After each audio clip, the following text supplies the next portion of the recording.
What's up, guys, and welcome to the Men's Empowerment Network podcast. My name is Joshua Abel, your host, and I cannot wait to share this episode with you. I was introduced to an incredible guy through a mutual friend. Michael Rockafellow is a survivor of emotional, mental, and physical abuse as a child. He was born with one arm, suffered through addiction, and has come out on the other side triumphantly and inspiration. He has overcome such adversity, and I cannot wait for you to hear his story, the journey that he has gone on, and hopefully adapt some of the principles that he has implemented into his life, by setting boundaries, by remaining positive and optimistic, and incorporating those qualities into your own life so that you too can overcome any of the challenges that you are facing, and overcoming adversity in your life. So sit back, listen to this amazing guy's story. Michael Rockafellow, I'm just blown away by his story, and it's incredible. So I'm rambling on. Let's jump into it. Cool. All right, Michael. Well, thanks so much for joining me here today. We've talked a little bit about what the podcast is about, and we met through a mutual friend, and Angel, our mutual friend, just told me that you had such an inspiring and motivating story that I really wanted to bring you onto the podcast and learn more about you, and what's been going on in your world, and some of the adversity that you've had to deal with, and how you've overcome it, and things like that. So tell me about yourself. What's going on, man? Michael turned 33 this year, which is exciting.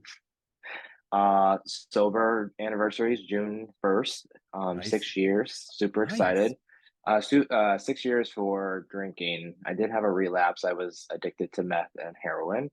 I did have a relapse like right after COVID, and then but I still celebrate June 1st. I actually quit smoking that day too. Oh, I'm shit. Yeah, it was intense. Yeah, I'm a hairstylist. I also was born just to be happened to be born with one arm, and yeah, that's basically it. Excellent. Well, congratulations on 6 years. I'm on a similar journey. I've certainly had my ups and downs with it. Yeah, I've actually been in and out of the program for about 15 years now, and yeah, I'm coming back from a relapse, and I'll have 10 months at the end of this month. nice. And I don't know, but I had what's your journey been like with in that aspect of your life? It's been a lot of just like self-reflecting, you know. So I kept blaming a lot of I had a lot of anger because of my childhood, and I started going to therapy, and it turns out there's some looking in the mirror that I needed to do, and I'm glad that I have found that mirror, and I'm still on looking in that mirror and trying to figure out like what actions that I'm taking that are setting me up for success or setting up for failure. And it's really easy to set yourself up for failure. So a lot of self-reflecting and kind of figuring out like what part I have played, or the people I allow in my life and the boundaries I set up. And so uh, it's not been easy. I don't have a lot of friends, but Mhm. um, I shouldn't say I don't have a lot of friends. I have an amazing group of friends who I've allowed to stay in my life because they support the journey that I am on. Excellent, excellent. Well, let's take it back a little bit. You had mentioned, about your childhood, Yeah, and this is a subject that I find that a lot of guys really don't talk about, and right. deal with. I myself, was a victim of an verbally abusive, physically abusive, and mentally abusive mom. And Yeah, later in life, I found out, she was sexually abused as a child. and it just becomes, a snowball effect, and it passes down from generation to generation. Yeah. Um, what was going on in your childhood? Similar story. Mom, I just feel like we are now just getting to a renaissance of mental health and like what it actually means to take care of yourself. And I'm sure for your mom and my mom, the tools were not there. So, or the funds were not there. And most of them had, I don't know about you, but I have five brothers and sisters. That generation of folks, like they had multiple kids. They didn't really necessarily have time to focus on themselves because that was what you were born to do. You're grown up, you be a wife, and then you have kids, and you're not really sure how to take care of them. And so, especially like I feel like my generation, we're the generation of divorcing our parents, and we let them go. We're like, sorry, if you're gonna be abusive, if you're gonna drink, if you're gonna do all these things. And so, my mom, she drank when I was born. She hurt herself and she tried to do many things, and I've forgiven her. It's not her fault that she didn't have the tools. And it's a humbling thing when you can say, you know what, like I understand that you didn't have the tools, you don't get the right to be in my life, but I'm not mad at you for something that you had no control over. And the only thing she did have control over was if someone brought her something and she chose not to fix it, that's on her, But she came from being sexually molested. There's so much to her story, and she continues to drink to this day, and she doesn't take ownership of anything, and that's okay. Like that's where she wants to live her life, and that's how I choose not to live my life. She, at the end of the day, I feel like she led by example of what I did not ever want to be, and that's why I think drinking is not hard for me to give up because I saw what it did. But like the drugs were the hardest thing to give up because I didn't really see the effect of it. So that my relapse was like on drugs and not drinking because I think watching her, it's like, no, I don't want to be that. That's really interesting, and I can certainly relate to a lot of that. My mom was a pill popper, and Yeah, so even growing up, I from a very early age, I had distanced myself from her, and she was the pinnacle of the person I never wanted to become. And absolutely. so, you know, uh, I didn't follow in her footsteps in regards to the pills, Right. but emotionally, mentally, I became her through Yeah. a different Yeah. tool. And it's crazy. And when I came to that realization, this time around, I'm like, holy shit. Yeah. And my dad and I mean, we've always had a good relationship, but we've just never had a connection. Yeah. And so I felt alone from a very, very young age. Um, and I was talking to him on the phone. My mom passed away in October or November.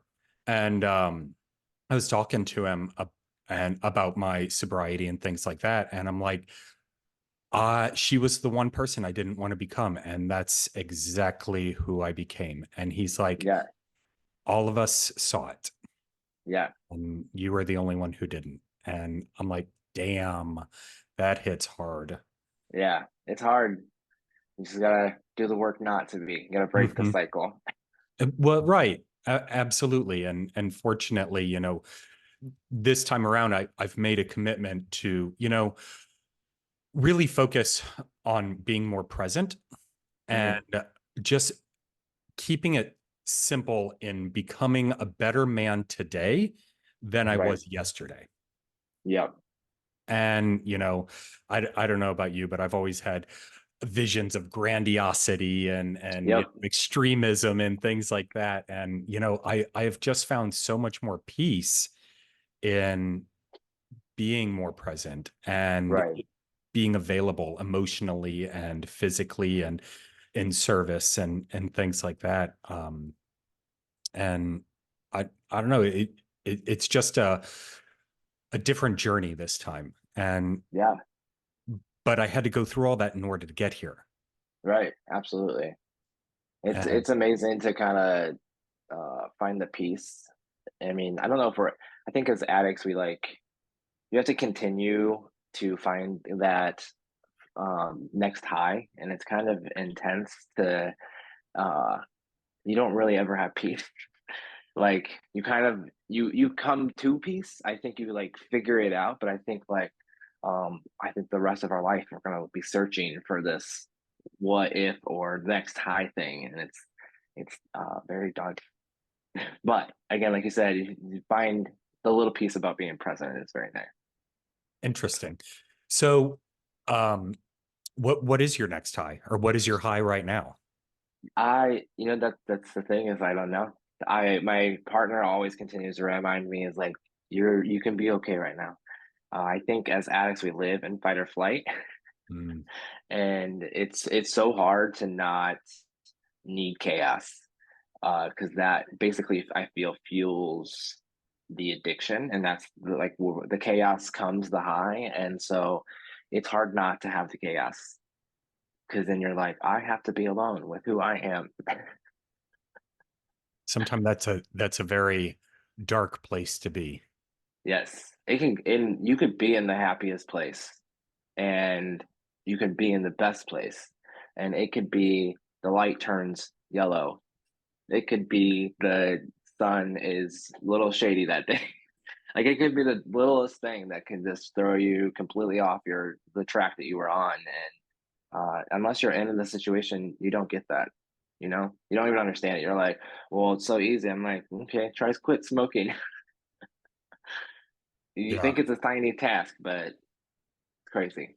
it's insane. And I'm still currently a smoker. And every day I'm like, this is I got to give this up. I have to give it up. I want to give it up, Yeah, right. but then there's that fear of, okay, then what am I going to do?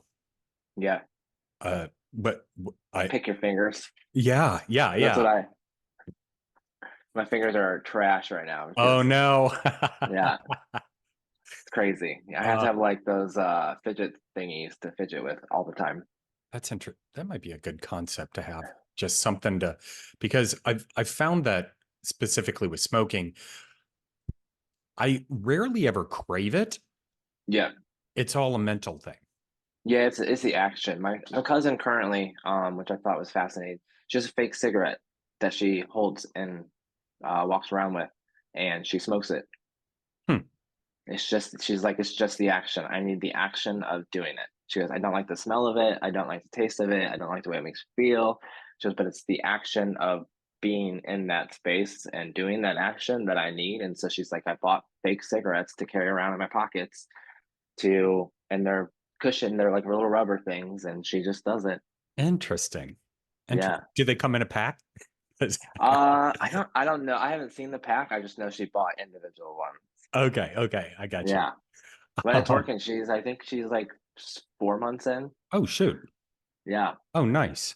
So she's doing well. So it's exciting to watch her. So my family, it's all of us are addicts. Every single one has a mostly everyone, which is crazy to me because like I would think it's the opposite, but every single one of my siblings all alcoholics. So it's fascinating that that's the one. Like you saw that growing up, and you didn't. That's not the one you went ran away from. Yeah, interesting. So yeah, Huh. And that I don't I label myself as the black sheep. I I don't know if I'm the only I think I'm the only one who got the addict gene. And I know there's yeah, a lot of discrepancy on whether it's an actual genetic thing or not, but I don't know. At this point, it doesn't really matter. Um, yeah. I feel like it.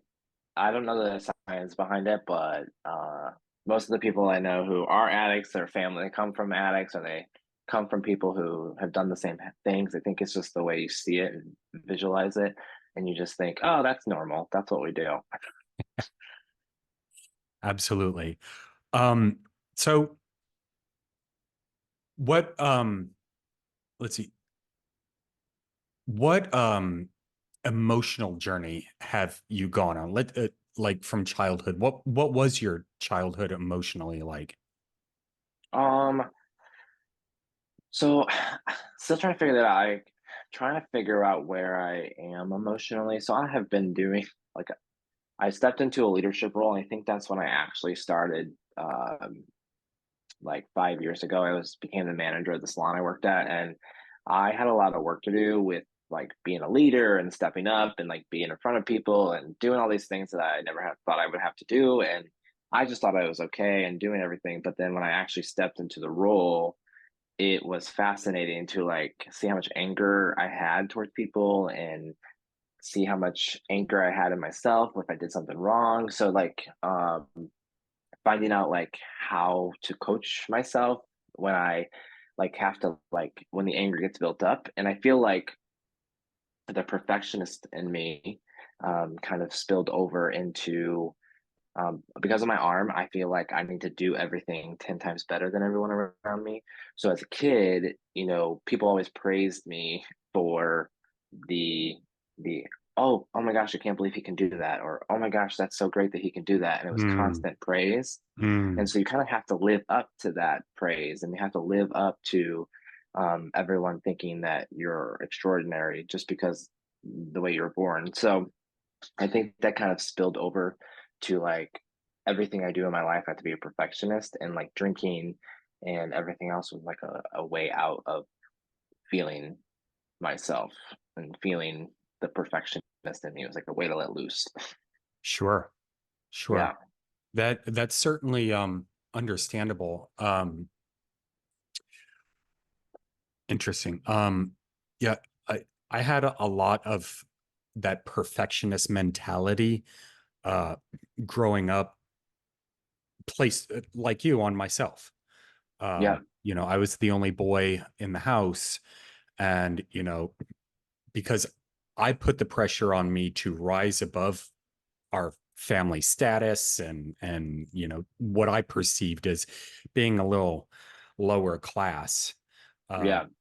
I pushed myself harder and harder and harder, and I wasn't happy unless I was burning the candle at both ends, and oh, look Yeah. what I can do because I'm working 3 jobs, I'm going to school, I'm putting all this pressure on. And yeah, alcohol was certainly the only way I could just calm myself down, and but that Yeah. And I think like also with our community, and we started basically lying when we were younger. That's when we started. And so it became okay, not only to ourselves but other people.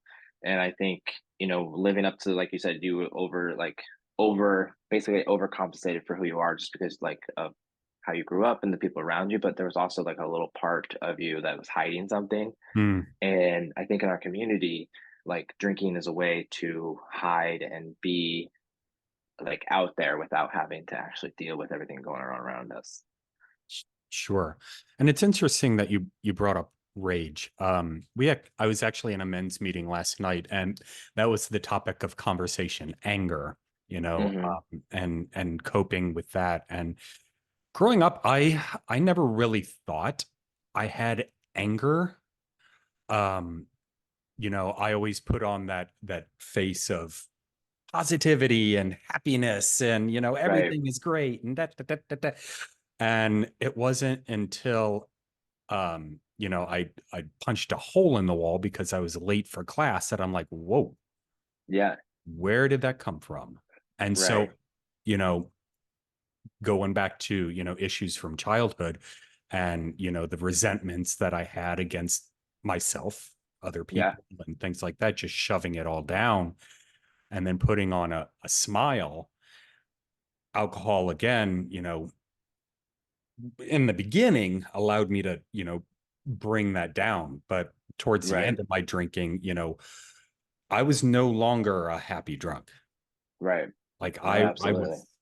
I was mean, Right. just a horrible, horrible, mean, vindictive, resentful person. And you know, it was that way of getting those emotions out, because I I don't know about you, but I wasn't trained. We didn't talk about emotions growing up. Right. We didn't talk about how we felt, and we didn't understand different ways of coping with the feelings that we were having. Right. And of course, like you had mentioned earlier, that's just passed down from parents who themselves weren't taught how to do this. And so drinking was the elixir for what was ultimately rage down inside. Yeah. So how are you dealing with that now? So I just I talk to myself a lot. I don't know about you. Oh, yeah. Yeah. Just like I'm And my like, what am dog. I? Yeah, I'm like, what are you actually mad at here? Like, Mhm. let me unpack that, as everyone likes to say. But I'm just like, what am I actually mad at? Because I'm not mad at this damn person cutting me off, or I'm not mad at the fact that I can't hold anything in my hand right now. And it's like, what am I? So it's like a lot of asking myself, and I feel like as soon as I ask myself, okay, what are you mad at?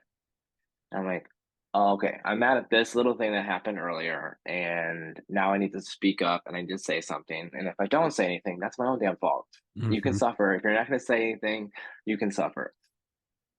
Excellent. Excellent. So talking it through, and that was one of the things that came up yesterday during the meeting. Because I mean, Hmm. you know, even as grown men, you know, we still don't have it figured out on how to actually appropriately Yeah, and effectively deal with especially anger. yeah, um, and and so we really didn't come to a conclusion on, okay, yeah. so when I'm angry, this is what I need to do, and da, da, da, da, da. And so I'm glad you had brought it up, the concept of actually talking it out, because that's another. Right. I Well, don't. I think it's there's no mirror in front of us. There's never a mirror in front of us. It's always something. It's always an outside thing that's making us angry. When if we just put a mirror in front of us, we could figure it out. Because sometimes, a lot of times, it's us. It's an action that we've taken that has maybe put us in a situation that makes us unhappy, or maybe we make a decision and then we're like, oh fuck, I don't like this, and now I'm stuck. Or um, again, a lot of it comes from us, and I think some of us are not willing to take a look in the mirror. Mm, mm, We're not in a space to say, you know, I could have made a different decision here. I could have talked myself through it. I could have reacted differently. I could have owned something. I could have, I don't know. I feel like there's a lot of, and not every time. There's sometimes that someone's made a decision that does affect us and it's not our fault. But I think a lot of times we've maybe not set up a boundary with someone that we should have put a boundary in place with. We should like, and then we get angry. So I feel like there are instances when we don't need to look in the mirror. It is someone else. But I think there's a lot of times that we could have been like, you know, I could have said something to them. I could have, you know, owned my story and the part of I played in that. Or I feel like some instances that like, yeah, the person cut me off. So for sure. So holding the mirror in front of yourself, finding your responsibility in different situations. Um, where do you think the not necessarily inability, but the I think it's absence? I think it's our parents or and like our I think it's because they weren't taught. We didn't see them do it. And we don't to this day we don't even see people do it in the public eye, right? Like so like people we look up to, or politicians or stuff like that. Sometimes like we just constantly see it, and I feel like we just let it slide and say, you know, our parents, like for instance, like my mom drives me freaking up the wall because she will never say what she actually means or actually feels. It's this like roundabout, indirect, very annoying. It's like you can literally just say, my feelings are hurt, this is why, can we talk about it? And it just needs to be that simple. Like I Mhm. like it doesn't need to be anything else but that. And our people, like our parents, like just don't want it. Like my dad has not um I haven't spoken to my dad really in like 10 years. We've never really had a close relationship. As soon as I turned like 17, I had to live with him. And it was an uncomfortable situation. My mom tried to do some crazy stuff, and Mm, was forced to go live with him. And we never really had a relationship. I think it's just the fact I was gay, and he didn't really want to be a dad type thing. But like he acts like he did nothing like wrong, and he never steps up. And you know, I don't want to be like that. Like, I wanna like, all he needs to say is like, "Hey, I'm sorry, I don't know how to be a dad. I didn't have a really good example of what a dad is. I don't know how to communicate properly." All he needs to say is that, and he just acts like nothing ever happened. It's interesting. crazy. Yeah. Interesting. Hmm. No, it I've seen this might sound kind of strange to say, or actually it is strange to say. It might be strange to hear. Um, I have over the past couple of years, my dad's 75 now, and Mhm. I have watched him mature Mhm. more in the past few years than I have in the past 43 that I've been alive. Yeah. And it's been amazing to watch. That's awesome. It's incredible. Like he's finally gotten to a point where he's not stuck in his ways. Right. He's open. He communicates, how he's feeling and what he's going through and things like that. And I'm like, holy shit. I'm Yeah. like, if and it's pointless to even think like this, but if that man was in my life growing Mhm. up, Right. how different, how more effective, how more open and vulnerable and honest Yeah. I might be today. Yeah. But also seeing that um you know gives me more motivation and more inspiration to continue on the journey that I'm on, Yeah. not only to form a better connection with him, but with other guys. Because I don't know about you, I've never been able to connect with guys like on a platonic Right. Yeah. level. um you know uh and well, I didn't really have a father figure growing up. Right. He's a great dad. He went to work, he supported his family, that was his motivating Y- factor. Yeah. But to actually have an emotional connection with him and Yeah. with other guys on a very real level, a very platonic Yeah. and just guys connecting is really incredible. And I don't Yeah. see a lot of that. No, I mean, again, like I said, it's generational. I That generation, that's what they were bred to do. They were bred to go to work, make money, provide for their families. They don't spend a lot of time. Mom stays home, you know. So it's like it's good that I feel like he is definitely changing and learning different ways. Because again, yeah, if you did have that, I definitely because I can see it now with my partner's dad. My partner's dad's very emotional, very lovey, and you can tell in my partner like how different that makes someone's life, Hmm, because they're able to kind of emotionally connect. interesting. Huh. That's really cool though. How did you and your partner meet? Tinder. Get out of here. All right, cool. Yeah, so and we definitely but again, I had some hard boundaries. So um I have set up some rules. I said this is what I can have in my life. This is what I can't have in my life. I said no hard feelings if you can't meet those expectations. I just to keep myself in a good space, this is what I gotta have. And I he quit drinking day one. So it was wild. So on I'm just imagining this. You go on your first date, you're at an Italian restaurant with a candle, and then all of a sudden you just say, "Hey, this is what I need in my life." And We actually FaceTime first. okay, okay. Our first two were FaceTime. I just, I said, I was like, I don't want to waste your time. I was like, if we can't talk, we can't, especially nowadays, people just talk and then kind of ghost off for a little while. Hmm.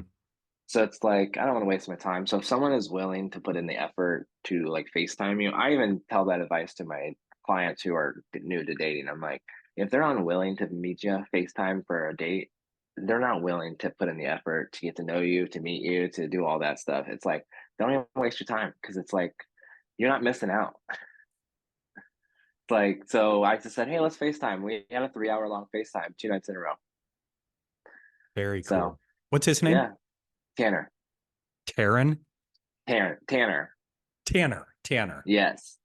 Excellent. So it's awesome. Yeah. If you, boundaries are amazing if you can keep them. So So there's so many things in that. I was going through the whole dating thing that was fucking rough. yeah, it is, That was especially when you're sober. yeah, yeah, absolutely. And um I had started a couple of years ago, and I'd never done the online thing before. Hmm. Prior to that, I was in an 8 year relationship. And, Yeah. we met through a mutual friend, and then just built from there. Yeah. Uh, and it's so easy to hide behind a screen Yeah. Absolutely. and, ghost someone. Yeah. And, I personally, maybe I'm old school. I, I, I don't like where it's going, Yeah. only because um, it, it makes it that much more difficult and easy not to form a connection Right. with Well, someone. that's the thing is if I, I felt like those boundaries that I set up and said, hey, like, I'll talk to you for a little bit, but you know, if you actually ask if you want to go on a date, it's like, let's FaceTime. Let's see how it goes. That way, Mhm. if you're not feeling it, I'm not feeling it. We don't have to pay for dinner. We don't we don't have to like we don't have to waste time. And I feel like it automatically knocks a lot of people out. And Uh-huh. that way you don't have to be like, hey, no stress. Like I'm not stressed about it. And we don't continue talking, that's cool, you know? That's great. So, with boundaries, what would you say are is a good way to go about setting and keeping your Uh personal boundaries? well, I think that's so like personal, right? All right. So how about for you? What was your process? Well, I just mean like each person is so different because I think for a boundary for me might not be a boundary for you. Mm-hmm. And like, but to set it is something that like that is a trigger or something that is going to make you feel uneasy. And so it like for me, I did like my first boundary was, hey, if you go to the bars all the time, I'm not interested in hanging out or talking, like period. And and then I had to look in the mirror and say, are you going to be okay with that? Are you going to be okay when someone says, yeah, I'd rather drink than talk to you? Because that's what happens. And then you get in yourself because you're like, well, then maybe I should talk, like just because maybe they look good, or you're like, oh, maybe I'll just like let the, and it's like you have to be willing to say that's okay. I'm good, like no hard feelings. And I with boundaries, I feel like if you're not in a good headspace, the boundary is never going to be set because Mm, you're just going to give excuse after excuse of why, and it's just like our addiction. It's like you're just going to give an excuse of why you can do it, instead of actually holding yourself accountable. And accountability is a part of the boundary. And it's like if you're not willing to put in the effort to hold yourself accountable, then it's like why set the boundary? good point. Good point. So accountability. If you're unwilling to do the accountability part, then don't set the boundary. Yeah, absolutely. Um, I I've found I have that really harsh. So I feel like I have harsh. I have like very. this is how it's worked for me. So it's like, this is how it should be, like, for me.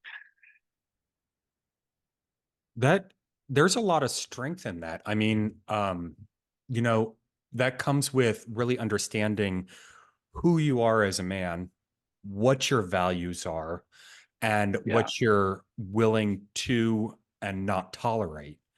Yeah. A- And I mean, there's courage in that. There is self-worth Hmm. in that. And um, I, for me, I, I used to be, love me, love me, love me, love me, love me, you know, Yeah. and I had no personal boundaries. Yeah. I would just sway with the wind, and whoever would, give me the attention I didn't get in childhood. Um, Yeah. I, I would sway that way. And it took years, for me to actually build up a sense of value and a sense of confidence to say, I'm worth more than this. Yes, absolutely. The a pivotal moment I can remember for me is, have you heard of this thing, a book called The Artist Way? So that is what it is, so I found it somehow I was on a Facebook group with a friend, and we did this challenge right before COVID, and basically we had to read through this book, and I feel like I got to be alone with myself, and I truly took the time in the first couple years to be alone with myself and kind of figure it out. And the artist's way, I didn't do everything that the book requires, but I did most of it, and I feel like that really got me in touch with, like, my boundaries, what I need as a person and as a human. And it's like, um, I feel like it really did truly help me kind of get me back on track of, you know, like my courage and things that I needed. The brain dumping really helped me in the morning. That was my favorite part. Interesting. Now, I said that I've heard of it. I've never actually read it. What You what should are do its it. okay. I'm writing it down. I so like so I just some of the things that I loved was taking myself on dates uh to like different things by myself, and that was truly hard. Like, I didn't think it was going to be hard, but it's weird. So I went to the art museum by myself. I went to festivals by myself, like farmers market and stuff like that.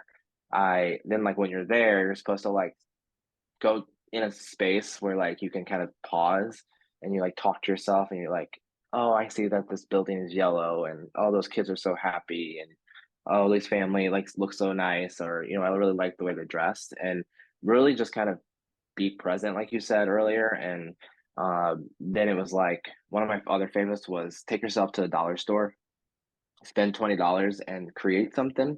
And I did that one a lot. Interesting. That was a lot of fun What'd you because make? a lot of picture frames.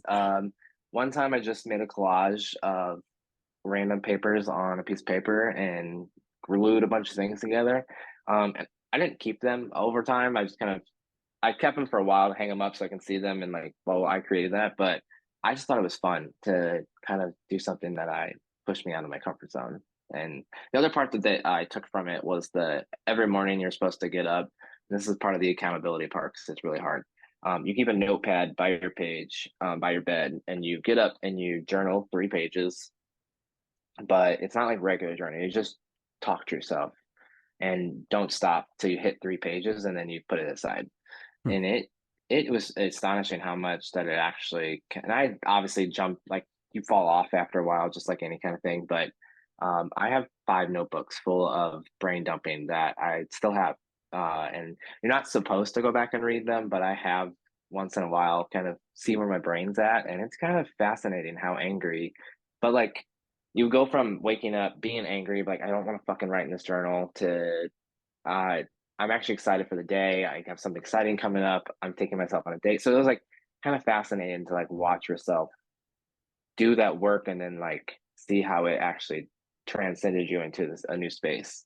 Kind of cool. There's a lot that goes along with the book. So if you're willing to do it, I definitely suggest it, because it's like, it's kind of cool. It is really cool if you're willing to hold yourself accountable. Interesting. But yeah, I'm gonna I'm gonna look into that and check that out. I'm an I don't know.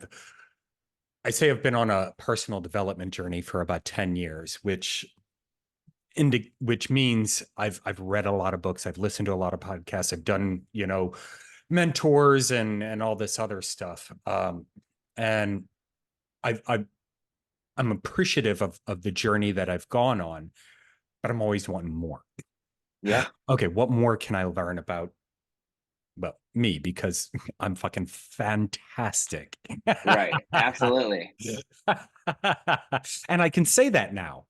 Yeah. You know, 10 years ago when I started the journey, I could not say that. Right. And um, it's certainly been an experience. Um, It's so fascinating. It's like, oh, what can I learn next? That's the fun addict in us. That's a searching for the next self self improvement. well, you were talking So about the high, yeah, you know? sometimes sometimes I was listening to a motivational podcast like every day, Mhm. and I was like, you gotta read a book. You gotta you My partner said, it's like you literally every day are so focused on improving yourself, and you need to give yourself a vacation. You need to listen to a book. So what do If you not, listen? What I'm do you uh I'm currently listening to the Gold of Throne of Gold. It's like a muddy Prince gay book, love story book. Okay. So we'll see how it goes. I just finished. Oh god, I'm not gonna remember. Is it right here? It's Gentleman's Guide to Vice and Virtue. The Kind of like Gentleman's Guide Bridgerton, to Vice and Virtue. It's just like a cutie love story about like it's like a prince, not a prince. It's a lord and his friend that he's in love with. And it just kind of goes on there. They go on tour and they fall more in love with each other. So yeah, we all know what going on tour means. yeah, well, they did. I guess I didn't know this, but I guess back then the lords, before they took over the estates, they were supposed to go and meet their father's connections in different areas, and that was what they called tour. And like they would go and say like, "Oh, I know your father." They would have dinners and they would have like go out and have fun and party and all that fun stuff. And then they would go to the next city and meet the banker that they deal with and go to the next city. And so it's kind of funny to I like the old school stuff like that. Yeah, absolutely. I'm a big period piece person. I've never, or I can't say I've never, I have not recently just read a book for fun. There's always You sh- been an intention behind it. yeah, you should. It's definitely fun. I'm more of a listener. I don't really like to sit and read a Me book. too. I'll listen to it, but Mhm. my partner can read 25 books a year. I don't yeah, not that person. No, I buy them because they look good on my shelf. Yeah. And but eventually, I mean, I'll listen to the Audible version Yeah.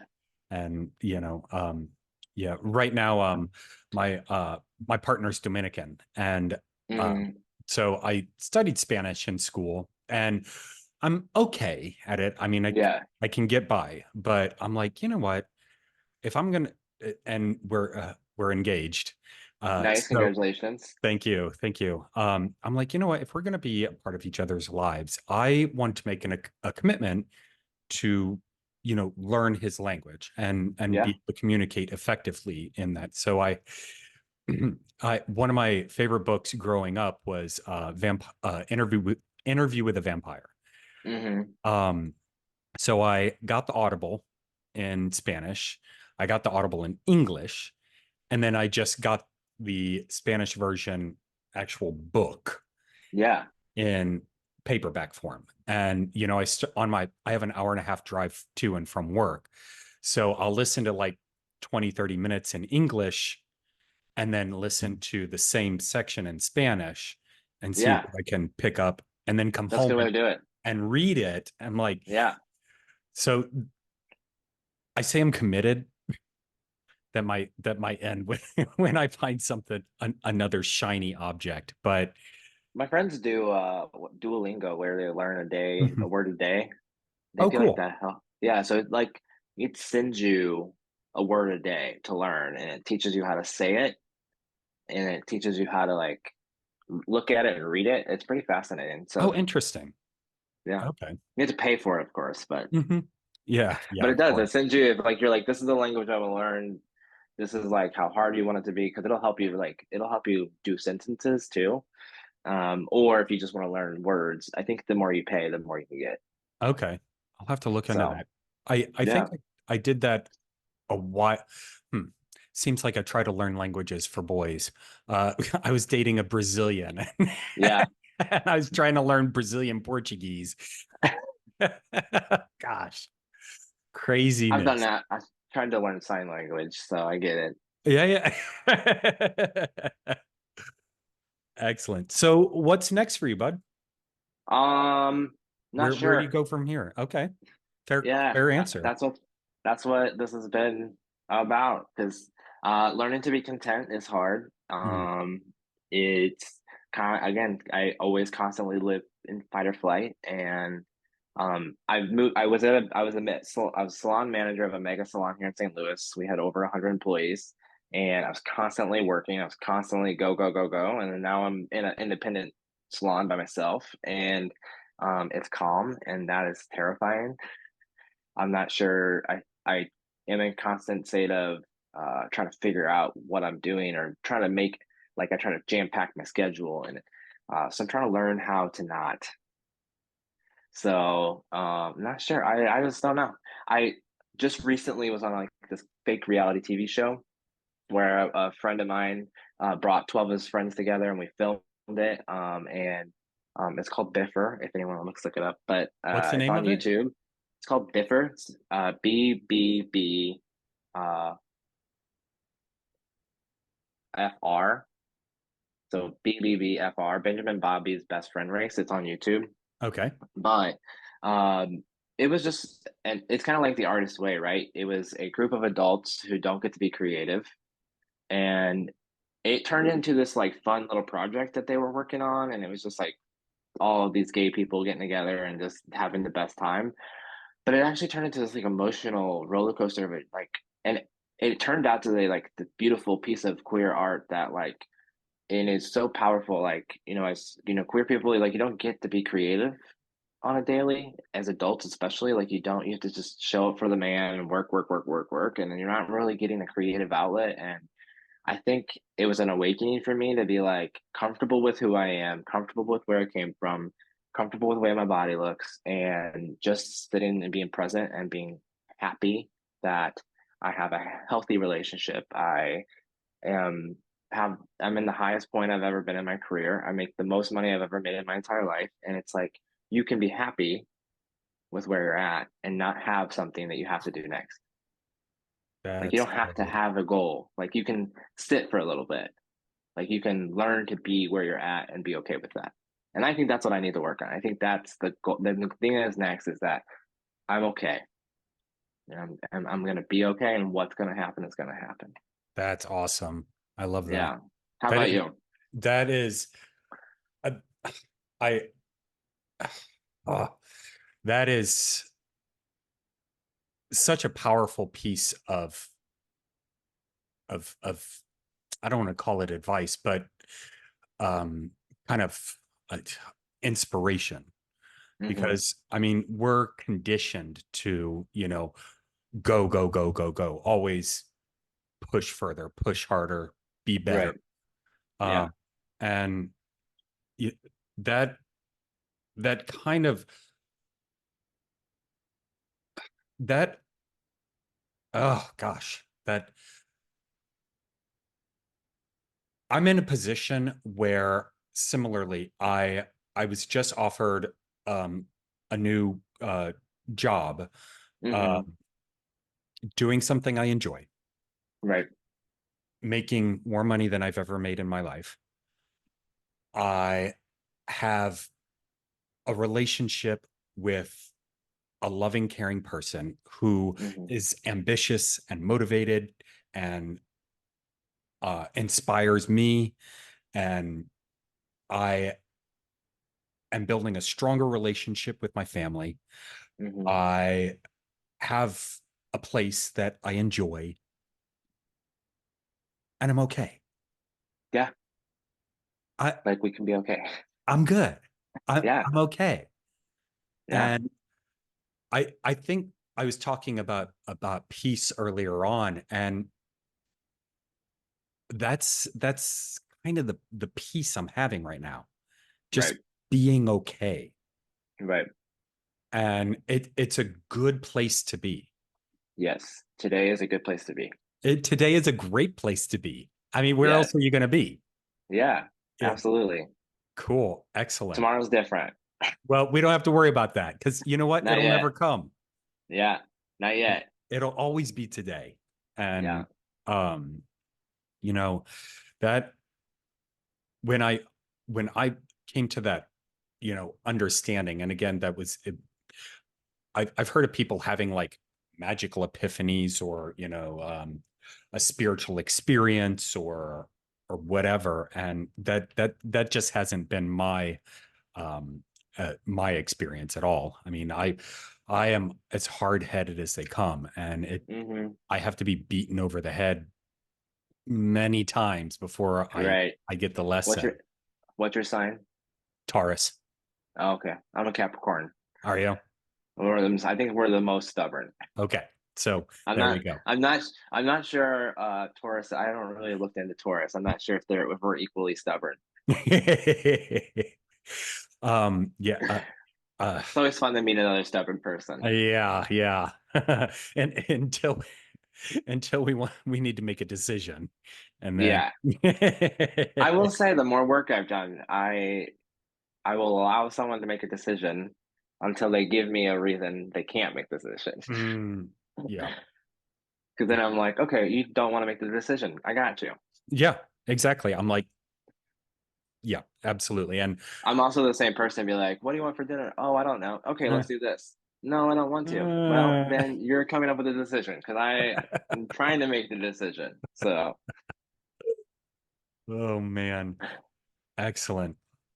Well, Michael, it's certainly been a pleasure, and I yeah, thanks think for asking me to come on. no, thank you, and you uh, I really appreciate you sharing your story and um, you know um, helping a guy out.